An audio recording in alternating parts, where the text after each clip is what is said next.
Saya tidak ingin dikatakan pahlawan. Iya. Tapi waktu Arema ribut, siapa orang paling keras bicara tentang untuk selamatkan Arema? Nangis saya lihat, ya Allah, koyok ini semangatnya orang Malang, dia punya kreasi, punya lagu untuk Palestina, untuk Israel gitu. Terus kemana sekarang? Halo sobat di Harian Surya dan Tribun Jatim Network. Jumpa lagi dengan saya Adrianus Adi Nugroho.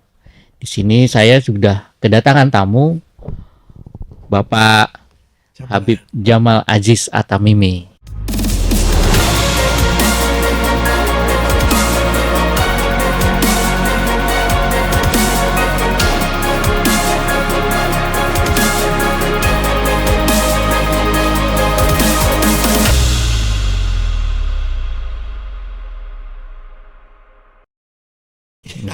Iya betul, komplit. Nah, sekedar info aja, Habib ini adalah seorang politisi senior di Jawa Timur, politisi gaek lah, ini sangat terkenal. Beliaunya juga aktif di sepak bola juga, namanya juga sering berseliweran di sepak bola, dan sekarang beliau ini akan mencalonkan diri sebagai caleg DPR RI Jawa dari Malang Raya, Dapil Malang nomor 6. Nah, Partai Nasdem. Dari Partai Nasdem. Nah, sekarang mau nanya nih, Habib, sebagai politisi senior, kenapa kok akhirnya nyalek lagi ini? Terus, kenapa kok akhirnya di Malang ini? Jadi kalau kenapa akhirnya di Malang, bukan berarti saya memilih akhir di Malang. Awalnya saya itu waktu saya ke Nasdem itu ada yang narik. Saya itu diproyeksikan ke Kaltim. Sudah ada seleksi caleg di Kaltim. Saya sudah ikut seleksi di sana dan itu dinyatakan lulus sudah. Ya. Tapi mungkin Kaltim terlalu banyak peminatnya Nasdem. Kalau tidak salah itu ada 18 nominator di sana. Dan 18 itu gajah-gajah semua. Gajah-gajah semua. Bekas gubernur lah. Incumbent-nya pun misi bekas gubernur, Pak Awang Faruk. Terus bekas sekda, bekas wali kota, gubernur Kaltara, dan macam-macam lah. Terus kalau secara swasta orangnya juga orang-orang kuat. Kan orang-orang pemain batu bara semua di sana. Ya, jadi mereka itu kalau sudah memilih ke panggung politik berarti mereka punya motivasi.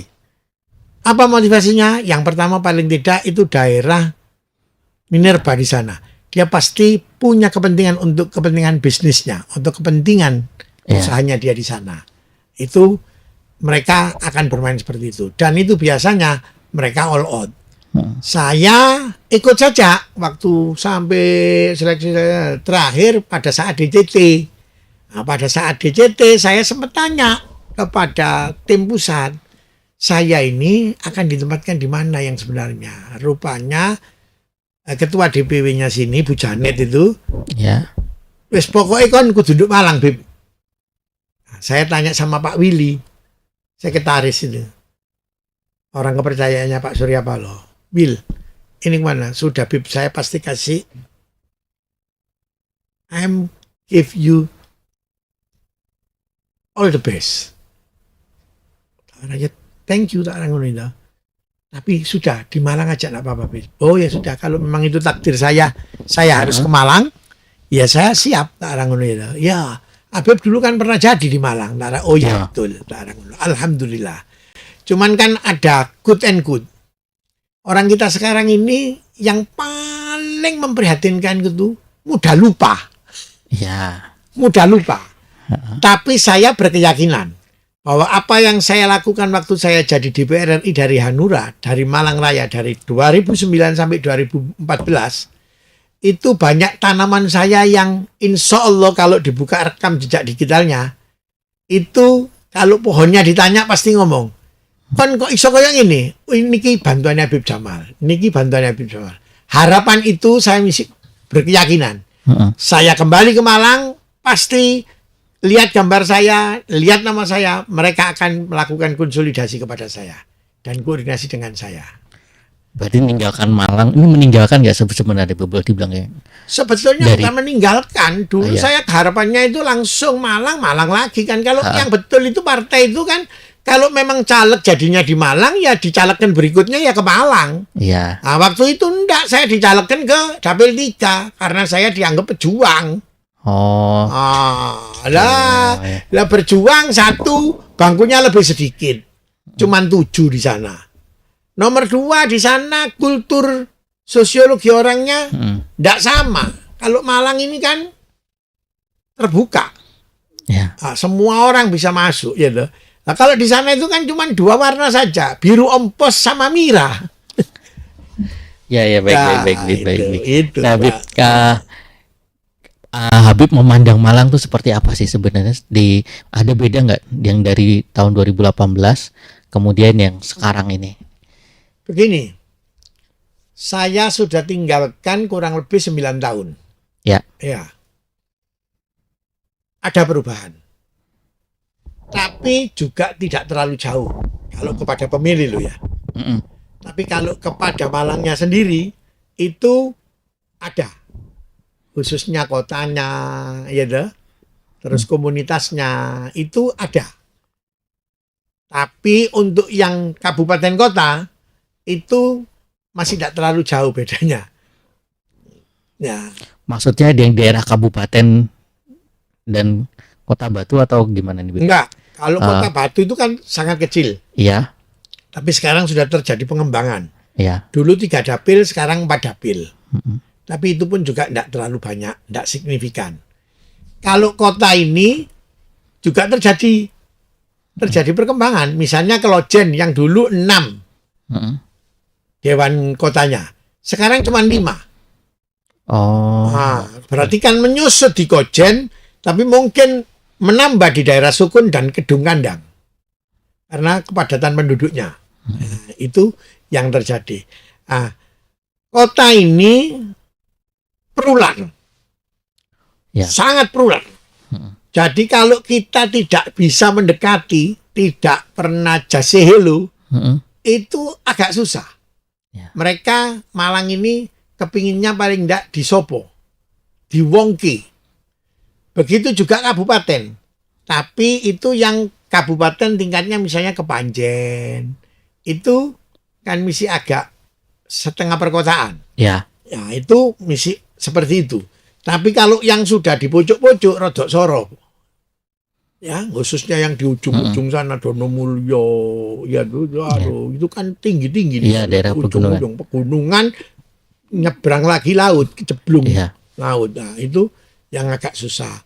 Terus kayak daerah Apel Gading Ya. itu kan ya juga ujung. Iya, Susah sekali caleg untuk menjangkau itu. Tapi di sana kulturnya itu kita sudah membaca. Ya. Orang-orang sana itu sedikit bau Lumajang, bau Madura. Ha-ha. Mirip dengan Gondang Legi dan Bulu Lawang. Tapi Gondang Legi Bulu Lawang sudah kota. Sudah saya anggap itu kota. Sudah sangat modern. Tapi kulturnya misi tidak jauh beda. Itu. Terus ke sana. Pujon, Ngantang, Kasembon. Mm-mm. Itu kan jauh juga itu. Iya, ya. benar. Nah, itu wilayah juga plural. Karena itu dulu dominasinya Golkar. Dulu Mm-mm. dominasinya Golkar. Nasdem 2014 itu kalau menurut data sekitar 15.000. 2019 itu naik menjadi sekitar 25.000. Harapan tahun ini bisa naik daerah sana. Ya. Harapan ya. Nah, itu saya mencoba akan melakukan konsolidasi ke daerah-daerah itu. Itu kan lebih terbuka orangnya. Ya. Nah, lebih moderat lah. Iya dah. Jawone itu lebih kental.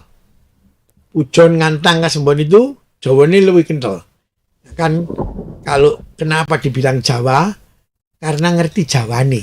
Yeah. Nah, makanya karena ngerti Jawane, saya tak jawani Prono. Supaya mereka lu Habib Jamal muncul maneh. Nah, ya, harapan saya begitu. Oke. Bib, dari sekian banyak turun ke masyarakat ya di caleg yang sekarang ini, apa sih yang Habib tangkap harapannya dari masyarakat sekarang ini? Waduh, Ada nggak? kalau harapannya itu sudah jelas ya. Ha-ha. Bukan karena kebetulan saya pakai rompi Nasdem ya. Ya. Masyarakat itu berharap ada perubahan, Bos. Ha-ha. Berharap ada perubahan karena ekonomi sangat susah sekarang ini. Sedang Malang ini kan termasuk pertumbuhan ekonominya juga dari pertanian. Lombok, sayur dan sebagainya. Ini kan fluktuatif terus. Jadi untuk menjaga kestabilan ekonomi ini sangat susah. Nah, di Malang itu harapannya itu ada perubahan. Kepingin ojo koyong ini terus. Ha-ha. Jangan seperti ini terus. Nah, kita insya Allah jadi wakil rakyat. Ya. Kita tidak bisa janji yang lebih muluk. Karena kan itu ada 11 komisi, Bos. Tuh. 11 komisi itu kalau kita bicara untuk kepentingannya orang pertanian, orang peternakan, dan lain sebagainya, itu di komisi 4. Kalau kita tidak di posisi itu, kita susah. Tapi kalau kita misalnya dikasih komisi 10, yang senang orang kota. Karena apa? Itu bidangnya pendidikan.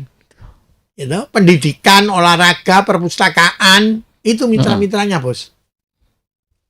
Nah, Malang sangat respon sekali dengan komisi itu. Dan itu alhamdulillah saya punya pengalaman. Saya dulu jadi anggota di komisi 2. Jadi RT aja enggak pernah, dulu komisi loro. Urusannya pemerintahan dalam negeri, pusing saya. Yang jadi mitra saya agak ngerti cuman di BPN waktu itu, Badan Pertanahan Nasional. Karena saya memang sebelum kerja itu saya kebetulan juga investor untuk tanah menanah, saya tahu lah liku-likunya. Maka ketemu mitranya satu, yang lainnya sekretaris negara, Kementerian Dalam Negeri, minta ketemu jurusannya. Kementerian Dalam Negeri aja saya waktu itu ikut menginisiasi, menguatkan untuk berlakunya EKTP.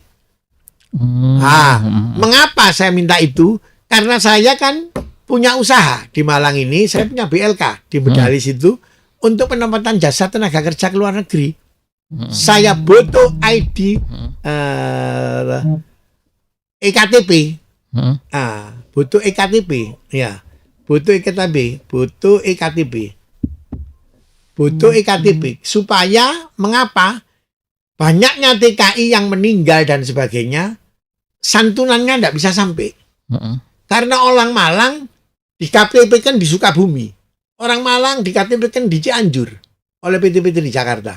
Jadi pada saat mereka meninggal, santunan yang harusnya sampai ke keluarga tidak sampai. Itu saya ikut menginisiasi, harus jadi ini EKTP.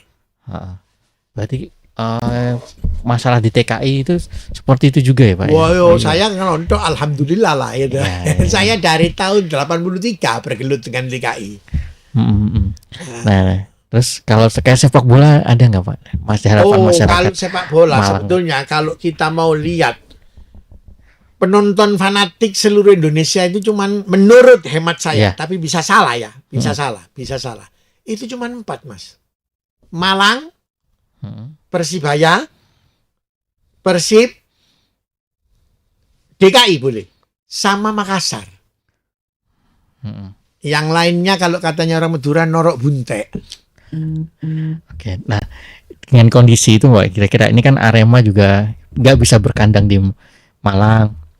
Dan kondisinya seperti ini menurut pandangan Bapak gimana Pak? Sebetulnya tidak bisa berhome base di Malang kan begitu kan? Itu argumennya juga tidak terlalu kuat. Ini kan karena stadionnya mau diperbaiki. Iya. Iya loh. Kalau tidak berhome base di Malang, penontonnya dari mana? Wong klub itu hidupnya dari tiketnya penonton. Klub itu moncer kalau penontonnya fanatik. Lah kalau home base-nya pindah kemana? Saya mau tanya pindah kemana? Nah itu. Apa Batu sudah punya? Tidak bakal punya stadion sebesar Kanjuruhan. Di sini Gajayana ya, iya. Tidak cukup juga. Pasti kerodit karena di tengah kota kan. Dan fasilitasnya Gajayana itu berapa ribu penonton. Kalau Kanjuruhan kan 30 lebih. 34.000 atau berapa. Itu sudah sangat layak. Nah, jadi kalau home base-nya dipindahkan, Ya. itu pertama yang menjadi korban penontonnya, yang fanatik. Sudah tidak punya lagi dia idola. Klub yang dia idolakan. Kedua, pemainnya juga, pemain itu kalau tidak punya penonton fanatik, semangatnya kurang, Mas. Ya, ya. Lah ente didu pertandingan tanpa penonton, ya wis ngono tok, ndak ono daya juangnya, semangatnya, hero-nya itu beda, Bos. Orang kalau cuma komentar bisa. Saya ini pernah jadi pemain, saya pernah jadi manajer, saya pernah jadi coach, gitu. Saya pernah mimpin universitas juara nasional tahun 83 itu UPN Veteran Surabaya itu juara pertama Piala Presiden. Saya pemimpinnya. Baik. Nah, ini kan karena pengalaman pernah Bapak ada di PSSI juga kan, jadi Bapak paham ini masalahnya. Betul, alhamdulillah. Dan pada saat waktu saya di PSSI bersama Pak Nyala, saya kan kebetulan pertama ditaruh sebagai Esko komunikasi, Esko media. Ya. Alhamdulillah itu ratingnya tinggi terus. Alhamdulillah juga prestasinya bagus. Tapi ya sudahlah. Perjalanan mengatakan lain. Berubah penguasa, berubah juga kepingin kekuasaannya terhadap kepentingan persepak bola ini. Sudah tamat. Saya Esko terakhir itu di komite wasit untuk menjaga wasit saya. Iya. Oke. Jadi Arema, Mas, balik ke Arema. Arema kalau dikasih home base harus jelas di mana kira-kira. Iya. Jangan jauh dari masyarakat Malang. Wong memang ini punyanya masyarakat Malang kok. Harus. Bagaimanapun pokoknya harus bisa dapat. Kalau enggak disiapkan stadion yang sifatnya insidentil. Kalau tunggu Kanjuruhan berapa lama? Harus punya target juga dong. Iya. Iya. Ya, benar-benar harus ada stadion insidentil. Harus. Oke, misalnya Gajayana. Gajayana kalau memang dipakai itu kan kapasitasnya berapa? Saya enggak tahu itu. Itu mesti untuk melakukan sterilisasi di sekitar Gajayana itu harus benar-benar baik. Jadi misalnya cuma 12.000 orang. 12.000 orang yang nonton, tapi orang penonton yang betul-betul fanatik terhadap Arema. Mohon maaf dengan segala hormat. Mungkin manajer Aremanya agak rugi. Karena dia tidak bisa menjual karcis sejumlah 3 kali lipat di Kanjuruhan. Mungkin diadakan adjustment lah. Dinaikkan sedikit harganya. You know? Tapi yang fanatik ini yang memang kelas menengah ke bawah, Bos. Iya toh. Kemarin saya nangis itu lihat waktu Arema nyanyi tentang Israel. Iya. Nangis saya lihat. Ya Allah. Koyok ini semangatnya orang Malang, dia punya kreasi, punya lagu untuk Palestina, untuk Israel gitu. Terus kemana sekarang? Itu main di mana itu? Di stadion mana kemarin itu? Saya tidak tahu itu. Iya sih itu. Adalah saya perlu lagi tapi ya memang itu salah satu kelebihannya anak-anak Arema itu kan memang mereka kompak gitu. Anak-anaknya kreatif, Bos. Kreatif, iya. Anak-anaknya kreatif, anak-anaknya fanatik dengan sepak bola. Dan ini kan hiburannya rakyat. Iya. Jangan dijauhkan sama rakyat, Bos. Punya efek samping. Orang tidak pernah berpikir bahwa kalau bola main itu keluarga parkir bisa jaga nolnya duit. Makanya bayar sekolah, mending Arema main. Parkir insya Allah laris. Tak bayar sekolahmu nak. Nah, itu. Yang jual merchandise juga begitu. Mending Arema main. Ojo khawatir, insya Allah dagangnya bapakmu payu nak. Kan begitu, Bos. Iya. Tukang catut pun juga bisa dapat keuntungan. Ini penuh.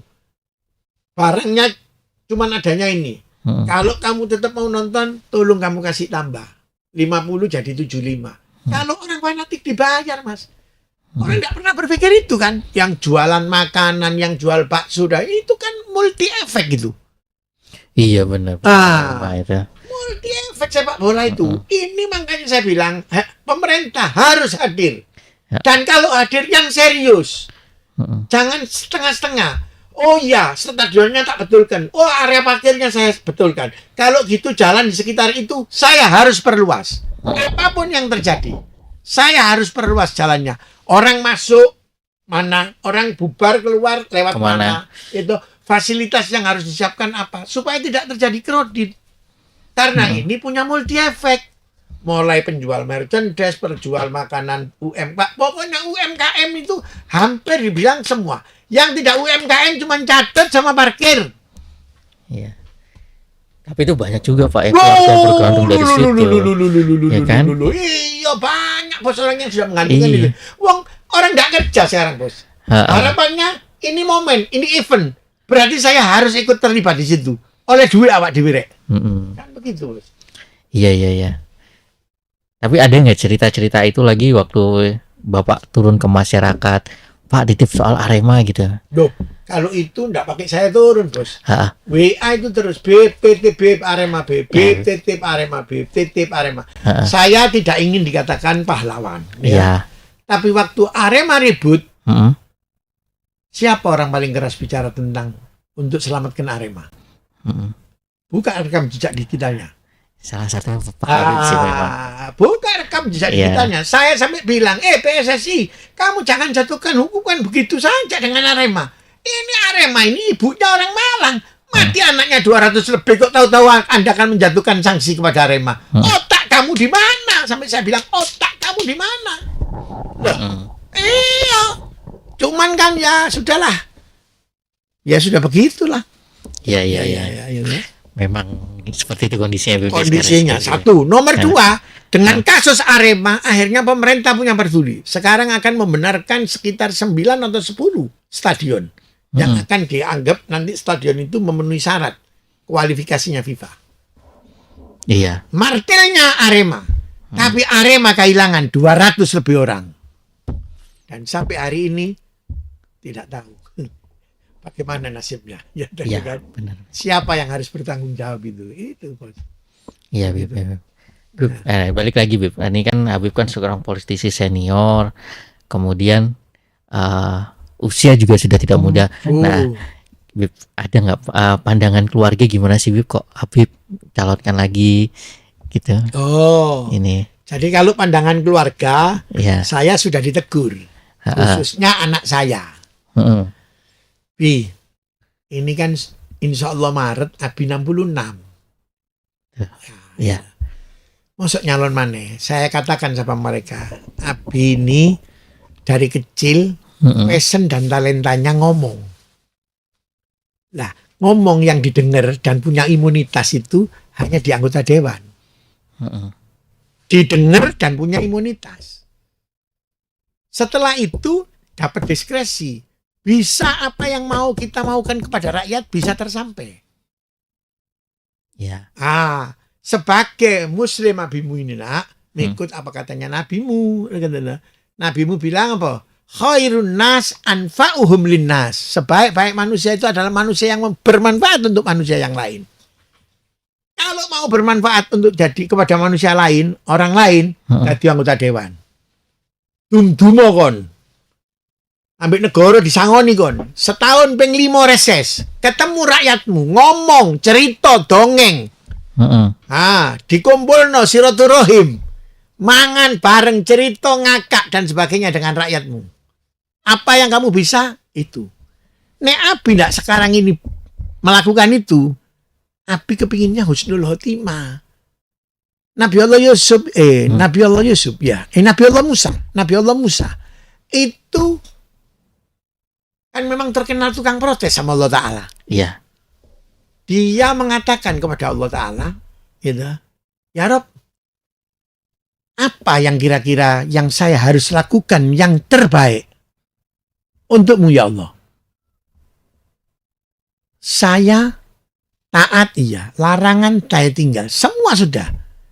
Kira-kira amal apa yang saya itu bisa di matamu itu derajatnya naik?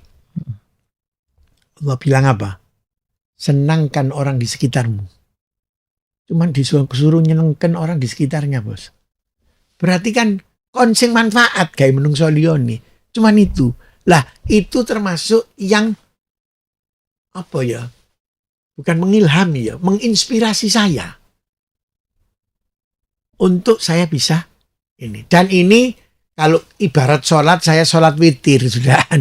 Mudah-mudahan Allah dengar. Niat saya yang tulus, yang ikhlas, Allah mengijabahi. Saya bisa wakil jadi rakyat dari Malang. Seperti pada saat tahun 2009.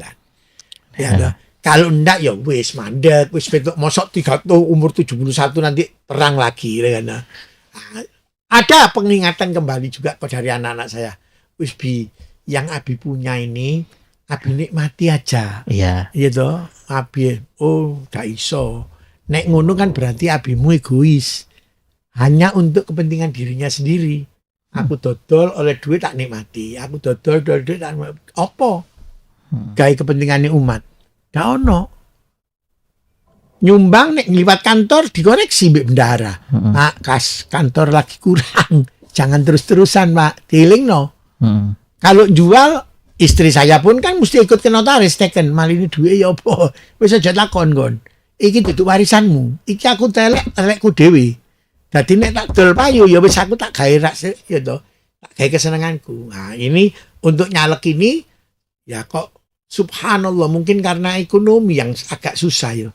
Situ aset tiga ono sing payu sih ndak dol. cari bojoku mbek anakku mudah-mudahan ndak ada yang laku dadi cekne duit ndak digawe nyalek jare. Tapi memang niatnya udah mewakafkan itu. Oh iya, menghabiskan sudah. waktunya untuk... Saya alhamdulillah Mas Adri. Mas Adri ya.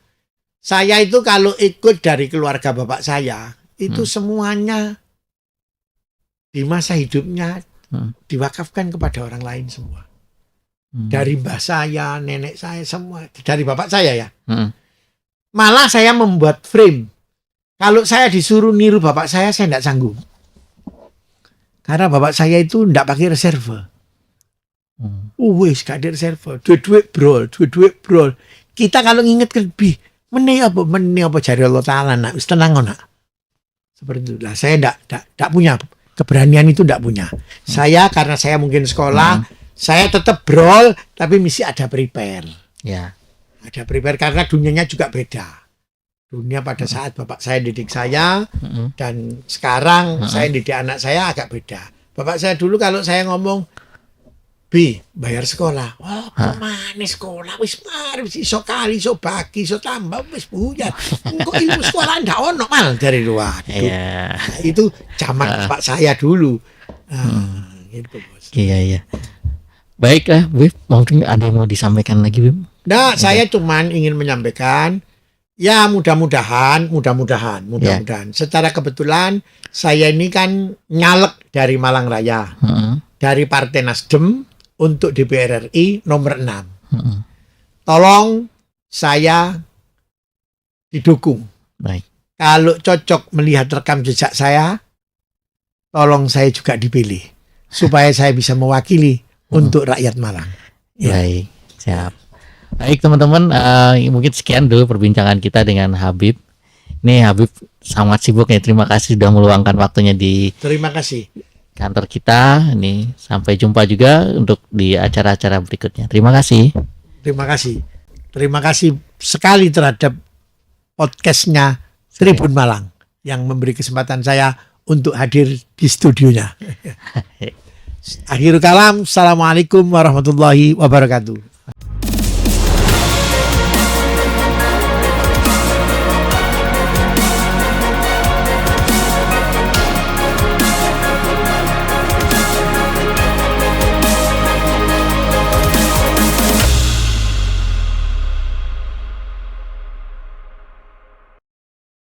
Download Tribun X sekarang, menghadirkan lokal menjadi Indonesia.